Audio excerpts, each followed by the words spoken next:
25 సంవత్సరాలుగా వీళ్ళు మాదిరిగా ఇల్లు కట్టుకొని ఉన్నారు. ఈ మాదిరిగా ధ్వంసం చేశారు. 25 సంవత్సరాలుగా వీళ్ళు ఇక్కడ ఇంట్లో ఇల్లు కట్టుకొని ఇక్కడే ఉంటా ఉన్నారు.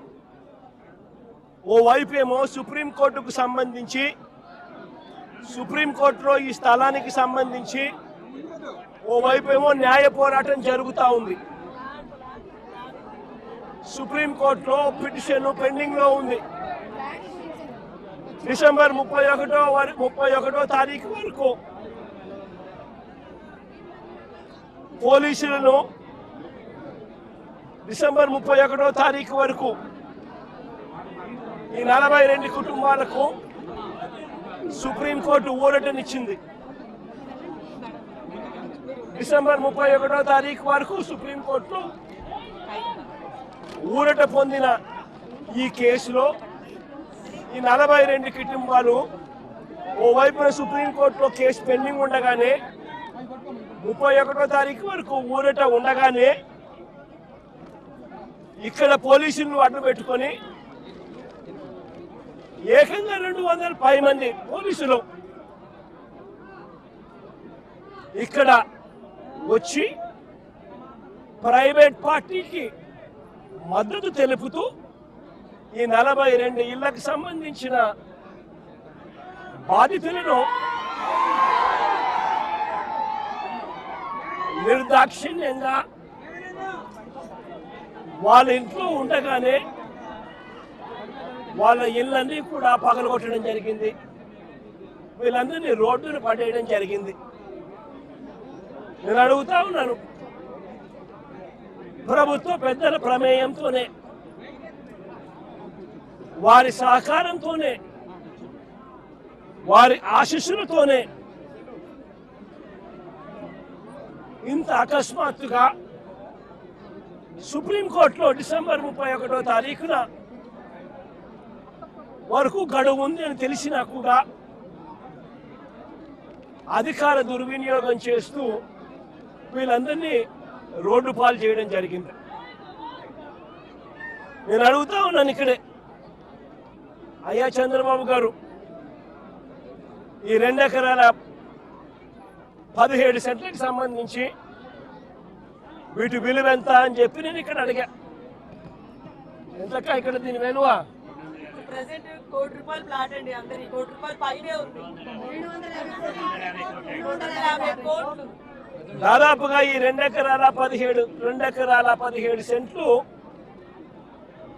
వీళ్ళు ఇల్లు కట్టుకొని ఏదైతే ఉంటా ఉన్నారో కరెంటు మార్కెట్ విలువ దాదాపుగా 150 కోట్ల పైచిలుకోట.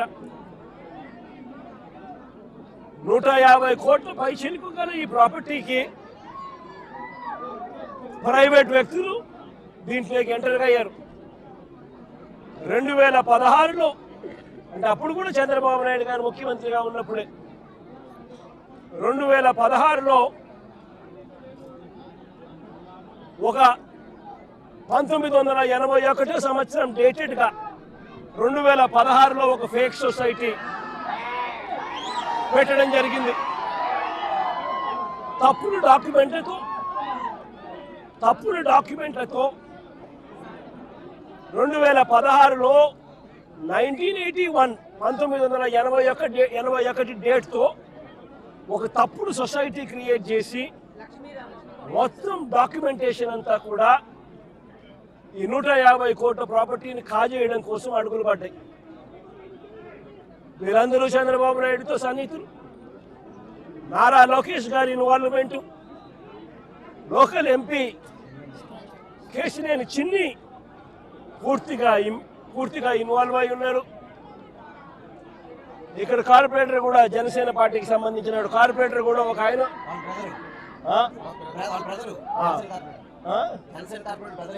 జనసేన కార్పొరేటర్ సంబంధించిన వాళ్ళ బ్రదర్ కూడా ఇన్వాల్వ్ అయి ఉన్నారు. ఇంతమంది కలిసి అధికార దుర్వినియోగం అనేది ఎలా ఉంటుందన్న దానికి నిదర్శనం ఇది. ఓవైపున కేసులున్నాయి, సుప్రీంకోర్టులో కేసు జరుగుతూ ఉంది. డిసెంబర్ 31వ తారీఖు వరకు వీళ్ళకి వెసులుబాటు ఉంది. మరోవైపున ఆ కేసు అక్కడ కొనసాగుతూ ఉండగానే 200 మంది పైచిలకు పోలీసులు ఇక్కడికి వచ్చి ఏకంగా ఈ పోలీసులు ఈ అన్యాయస్తులకు మద్దతు ఇస్తూ బుల్డోజర్లు పెట్టి పేదలను మధ్యతరగతి వాళ్ళను రోడ్డు పాలు చేసిన ఘటన ఇది. నేను అడుగుతా ఉన్నాను ఇక్కడే, ఈ 2 ఎకరాల 17 సెంట్లలో దాదాపుగా 25 సంవత్సరాల నుంచి, అంటే 2001 పై నుంచి 2001 ముందు నుంచి 25 సంవత్సరాలుగా వీళ్ళు ఇక్కడ నివాసం ఉంటా ఉన్నారు. ఇందులో చాలా మంది ఇల్లు కట్టుకున్నారు.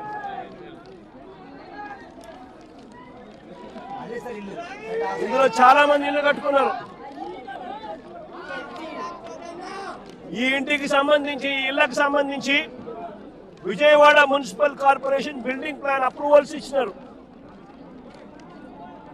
విజయవాడ మున్సిపల్ కార్పొరేషన్ వారు బిల్డింగ్ ప్లాన్స్ అప్రూవల్ ఇచ్చినారు. ఈ ఇళ్లకు కరెంట్ కనెక్షన్ ఇచ్చినారు, డ్రైనేజ్ కనెక్షన్ ఇచ్చినారు. ఈ ఇంటికి అన్ని రకాల అనుమతులతో పాటు ప్లాన్ అప్రూవల్ చేసి విజయవాడ మున్సిపల్ కార్పొరేషన్ వాళ్ళు వీళ్ళు ఇల్లు కట్టుకుంటా ఉంటే ఇళ్ళకు కూడా ప్లాన్ అప్రూవల్ శాంక్షన్ చేసి స్టాంప్ వేస్తారు.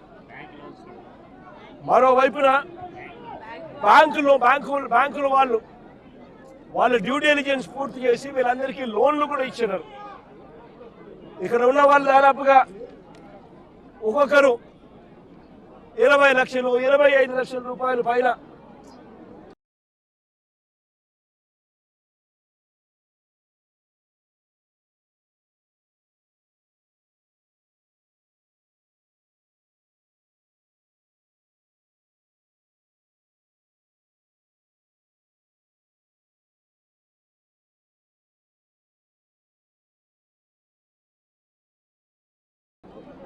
వీళ్ళంతా కూడా లోన్లు కూడా తీసుకుని ప్లాన్స్ ఎలా ఇచ్చారో అని అడుగుతా ఉన్నా. స్థలాలు వేరొకరివే అయితే ఈ ఇళ్లకు కరెంటు, డ్రైనేజు, ఇతర కనెక్షన్స్ అన్ని ఎలా ఇచ్చారో అని అడుగుతా ఉన్నా. వేరొకరిదే ఈ స్థలం అయితే వీటికి ఇక్కడ ఉన్న వాళ్లకు బ్యాంకు లోన్లు ఎలా ఇచ్చారో అని అడుగుతా ఉన్నా.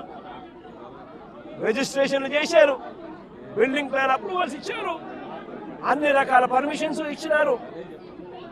చివరికి వీరికి బ్యాంకులు వాళ్ళు లోన్లు కూడా ఇచ్చాయి, వాళ్ళ డ్యూ డెలిజెన్స్ పూర్తి చేసి. మన ఇన్ని సవ్యంగా ఉన్నప్పుడు ఇది ఏ రకంగా గవర్నమెంట్ ముందుకు వచ్చి వీళ్ళకి ఎటువంటి న్యాయము చేయాలి అని కనీసం ఆలోచన కూడా లేకుండా, ఎటువంటి ముందస్తు నోటీసు కూడా ఇవ్వకుండా వీళ్ళ ఇళ్లలో ఉండగానే 200 మంది పోలీసులు పైచిలకు వచ్చి ప్రైవేట్ వ్యక్తులకు మద్దతు ఇస్తూ పొక్లేర్లు పెట్టి, జేసీబీలు పెట్టి, బుల్డోజర్లు పెట్టి ఏకంగా బిల్డింగులు పగలగొట్టడం జరిగింది. నేను అడుగుతా ఉన్నాను, వీళ్ళు చాలా మంది చెప్పడం కూడా జరిగింది, ఈ స్థలాలు మళ్ళీ కొనుగోళ్లు జరిగేటప్పుడు కూడా, క్రయ విక్రయాలు జరిగేటప్పుడు కూడా పలు సందర్భాలలో ఇక్కడ వాళ్ళంతా కూడా పేపర్లో అడ్వర్టైజ్మెంట్లు కూడా ఇచ్చినారు. ఎవరికైనా అభ్యంతరాలు ఉంటే తెలియజెప్పాలి అని చెప్పి పత్రికా ప్రకటనలు కూడా ఇచ్చారు. పత్రికా ప్రకటనలు ఇచ్చినప్పుడు కూడా ఎవరు కూడా అభ్యంతరాలు ఎక్కడా కూడా వెలుబుచ్చలేదు. అలాంటిది 25 సంవత్సరాలుగా వీళ్ళు ఇక్కడే ఇలాగే ఉంటే వీళ్ళను బుల్డోజర్లు పెట్టి ప్రైవేట్ వ్యక్తులకు మేలు చేసేందుకు ఈ 150 కోట్ల పైచిలకు, ఇవాళటి వాల్యూలో 150 కోట్ల పైచిలకు వాల్యూ ఉన్న ఈ ప్రాపర్టీని కబ్జా చేసేందుకు ఏకంగా చంద్రబాబు నాయుడు, ఆయన కొడుకు, ఆయన పార్టీకి సంబంధించిన ఎంపీ, జనసేన పార్టీకి సంబంధించిన కార్పొరేటర్లు ఇంతమంది ఒకటై పేదలను నిస్సహాయాలుగా ఈరోజు రోడ్డు మీద నిలబెట్టించారు. నిజంగా నేను అడుగుతా ఉన్నా, ఈ ప్రభుత్వం అన్నది పేదల తరఫున ఉందా అని.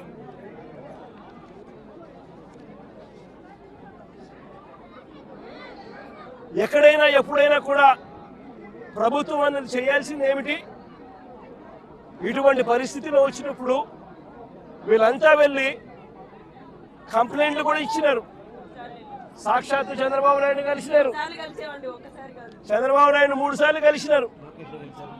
లోకేష్ 2 సార్లు కలిసినారు. అర్జీలు ఇచ్చినారు. చివరికి ఎవరికైతే వీళ్ళు అర్జీలు ఇచ్చినారో వాళ్ళే కుట్ర పన్ని వాళ్ళు, వాళ్ళ ఎంపీలు, వాళ్ళకి సంబంధించిన కార్పొరేటర్ వీళ్ళంతా కలిసి కుట్ర పన్ని ఏ రకంగా వీళ్ళంతా కూడా వీళ్ళకి అన్యాయం చేశారు అన్నదానికి నిదర్శనం ఇది. నేను ఒకటే అడుగుతా ఉన్నా, అయ్యా చంద్రబాబు నాయుడు గారు, ఇక్కడే కాదు రాష్ట్ర వ్యాప్తంగా కూడా ఇదే మాదిరిగా కొనసాగుతూ ఉంది. రాష్ట్ర వ్యాప్తంగా కూడా అనేక చోట్ల ఎక్కడైనా చిన్న చిన్న లిటిగేషన్లు ఎక్కడైనా ఉంటే డైరెక్ట్గా తెలుగుదేశం పార్టీకి సంబంధించిన నాయకులు, ఎమ్మెల్యేలు ఇన్వాల్వ్ అయిపోతా ఉన్నారు. లిటిగేషన్ ఉన్న చోట వీళ్ళంతటి వీళ్ళే అడుగు పెట్టేసి ఆ ల్యాండ్ కబ్జా చేసేస్తా ఉన్నారు. కొన్ని చోట్ల వీళ్ళే లిటిగేషన్ క్రియేట్ చేస్తూ ఉన్నారు. వీళ్ళే నిషేధిత జాబితాలో ప్రాపర్టీస్ను బలవంతంగా పెట్టించేసేస్తున్నారు. వీళ్ళే లిటిగేషన్ క్రియేట్ చేసి వీళ్ళే కూడా కబ్జాలు చేసే కార్యక్రమాలు జరుగుతూ ఉన్నాయి. రాష్ట్ర వ్యాప్తంగా ఇదే రకమైన అన్యాయం కొనసాగుతూనే ఉంది. నేను ఇప్పటికైనా చంద్రబాబు నాయుడు గారికి ఒకటే చెప్తా ఉన్నా, ఈ ప్రెస్ కాన్ఫరెన్స్ ద్వారా ప్రతి ఒక్కరికి కూడా నేను ఒకటే మనవి చేస్తా ఉన్నా, దీంట్లో సిబిఐ ఎంక్వైరీ జరిగించాలి. ఇక్కడ ఏ రకంగా చంద్రబాబు నాయుడు గారు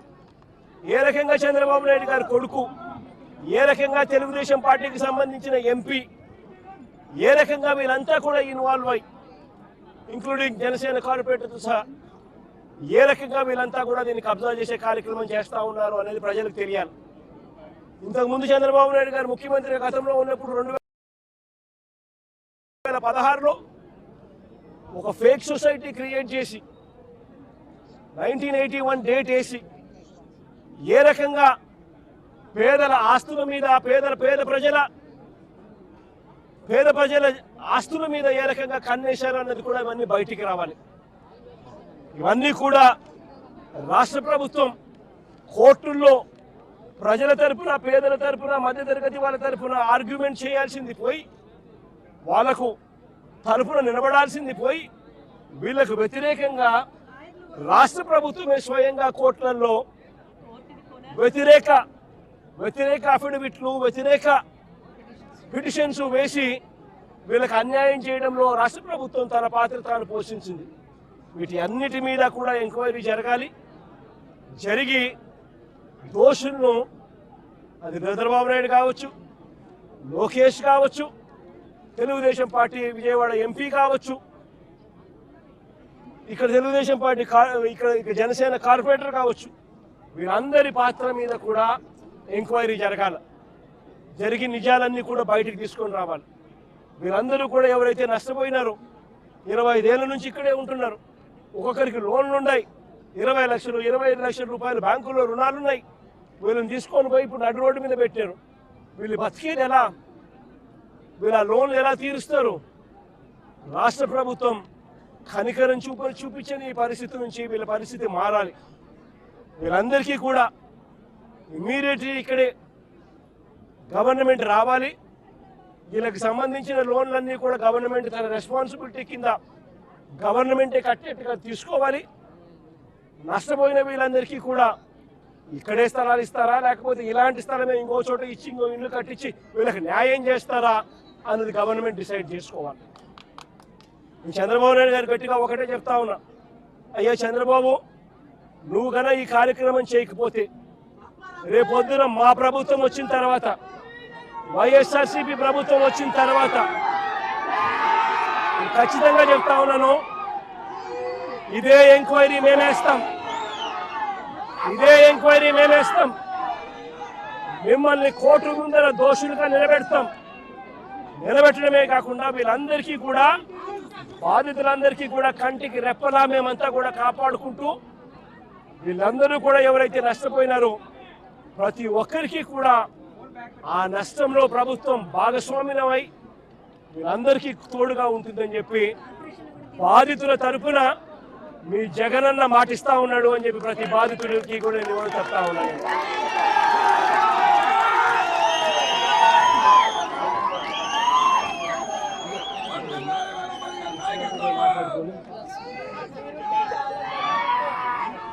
సుప్రీంకోర్టులో ఈ కేసుకి సంబంధించి అన్ని రకాల సపోర్ట్ కూడా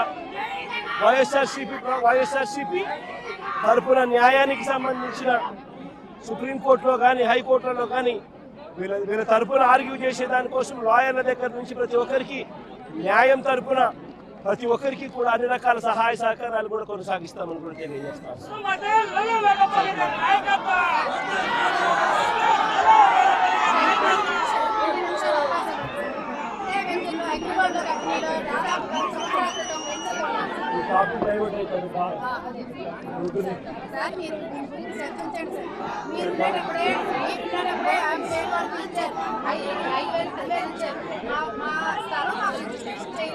ఫ్లాట్ అలాట్మెంట్ లెటర్ మొత్తం దాదాపు 10 లక్షలు కట్టాను. దీనికి సంబంధించి కూడా చూసుకున్నాము. 10 లక్షలు పెట్టి మా అమ్మాయికి పెళ్లి చేశాను. ఈ సొసైటీ మీద ఎంక్వైరీ కూడా ఉంది సార్. ఈ సొసైటీ మీద ఎంక్వైరీ కూడా ఉంది సార్. 67 మెంబర్స్ టోటల్ ఇంక్లూడ్ చేశారు సార్. వాళ్ళు ఇంక్లూడ్ చేయాలని ఎంక్వైరీ కూడా చేశారు. మాట్లాడారు, అది కూడా ప్రతి చేస్తాము.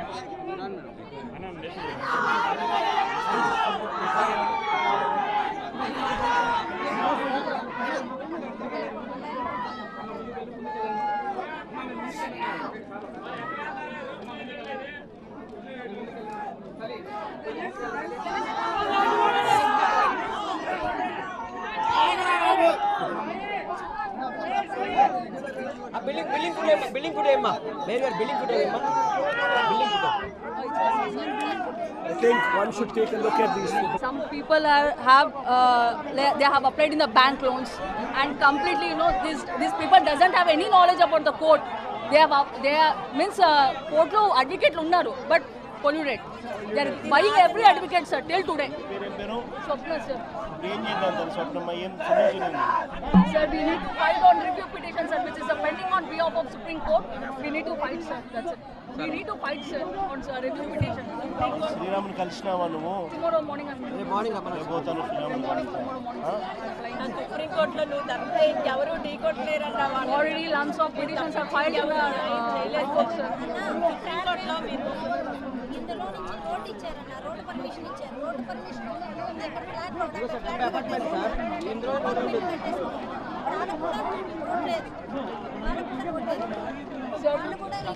This is apartment sir.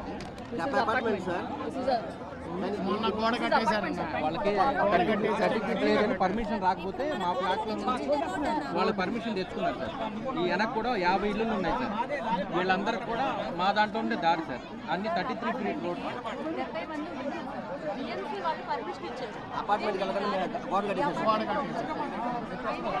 రోడ్లో వెళ్తున్నాం. మాకు మున్సిపాలిటీ వాళ్ళు రోడ్లు ఇచ్చినప్పుడు కానీ, ఆ రోడ్ ఇచ్చినప్పుడు కానీ, డ్రైనేజ్ సిస్టమ్ ఇచ్చినప్పుడు కానీ, వాటర్ పైప్ లైన్ ఇచ్చినప్పుడు కానీ, విద్యుత్ ఇచ్చినప్పుడు కానీ మాకు ఎటువంటి నోటీసులు ఇవ్వలేదు. ఈ ఇళ్లకు మీరుంటా ఉన్న ఈ ఇళ్లకు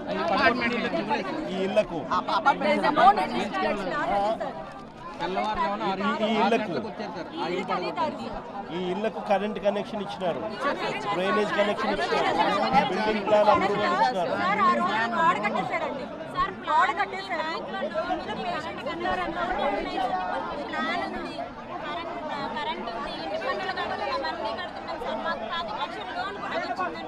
ఇప్పుడు అప్పు ఉండిపోయింది సార్.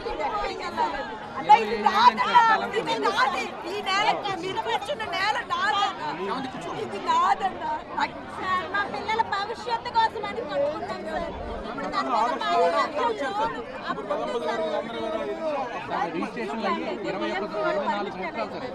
బిఎంసీకి మేము 1.5 crore వాల్యూ ఉంటాం. భూమి వాళ్ళు రిజిస్ట్రేషన్ చేయించుకున్నారు. ఈ రోజు రోడ్ లేదండి, గోడ కట్టేస్తారండి. ఆ రోజు పేషెంట్ ఫీజియోథెరపీకి వెళ్ళాలి. ఒక మనిషికి అయినా కొంచెం గ్యాప్ ఇవ్వండి అంటే ఎలా పడితే అలా లేడీస్ మాట్లాడారండి. గోడ కొంచెం దారి ఇవ్వండి అంటే ఇవ్వలేదు. ఆ దారి మీద కాదండి, కోర్టులకు వెళ్తారండి. 25 ఏళ్ళ కిందట కొన్నారు ఇది, 25 ఏళ్ళ కిందట. 20 years. 2001లో reach 25 years. 25 years this land. ఈ ప్రాబ్లం ఏంది? ఈ అమ్మిన 20 మీకు అమ్మిన 25 సంవత్సరాల కిందట నుంచి ఇక్కడే మీరు పట్టాలు కొనుక్కుంటున్నారు, క్రయ విక్రయాలు జరుగుతూనే ఉన్నాయి, Everything is as ఇక్కడ ఇల్లు కట్టుకుంటున్నారు, అన్నీ జరుగుతూనే ఉన్నాయి. 25 ఏళ్ళ కిందటికి వెళ్ళిపోయి ఆ 25 ఏళ్ళ కిందట జరిగిన వీళ్ళ కన్నా ముందు టైటిల్స్ సరిగ్గా లేవని ఇంకోటి క్రియేట్ చేస్తూ ఉంటారు, చేశారు సార్. డిస్ప్యూట్ క్రియేట్ It చేస్తారు. is a fabricate society, sir. Fabricate fake society. Fake society. Society. All the Enquiry agreements అయితే are మొత్తం there. బయటపడిపోతుంది. అగ్రిమెంట్తో కొట్టుకొచ్చారు.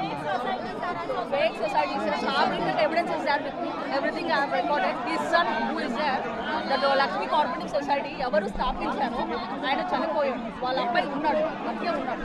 He gave everything evidence. అది మాదే అండి, మాది కాదు. ఆ సొసైటీ ఎప్పుడు స్థాపించారు?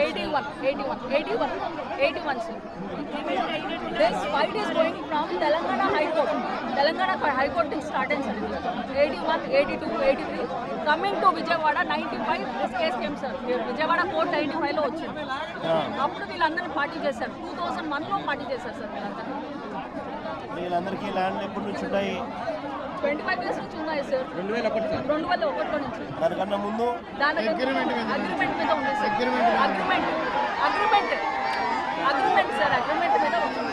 Abdul Masjid and agreement is between Abdul Masjid and Adiseshulu and RTC workers. వీళ్ళు ముగ్గురు మధ్యలో ఉండింది. Direct registration this is Abdul Masjid sir. Adiseshulu RTC workers, 3 societies are there.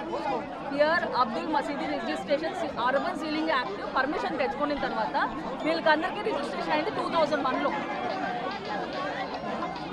అది సార్ అగ్రిమెంట్ హైకోర్టు తీర్మానం ఇచ్చిందన్న ఒక టైంలో రిజిస్ట్రేషన్ చేయమని. ముస్లిం చేయలే మాకు సైలెంట్గా మాకు అమ్మేసుకున్నాడు, ముస్లిం అమ్మేసుకున్నాడు.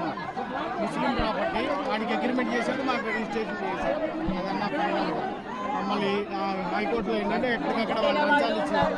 టీడీపీ వాళ్ళు ఉన్నారు ఇందులో. in this Johnson is completely colluded sir. Johnson and TDP society owner చనిపోయాడు సార్. చనిపోయాడు. ఇప్పుడు ఉన్న వాళ్ళంతా కూడా Mr. వాళ్ళ Nara Lokesh is there sir in this. His hand is there. సాయం చేయడానికి కూడా ముందుకు రావట్లేదు.